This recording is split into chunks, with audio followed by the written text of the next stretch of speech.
กินยำสลัดตอนแรงพี่น้องมาแซ่บแซ่บน้ำกันนี่ยำสลัดบ่มีหยัง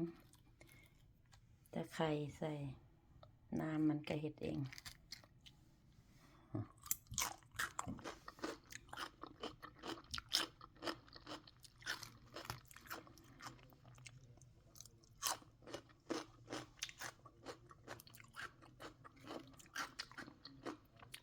นี่ไข่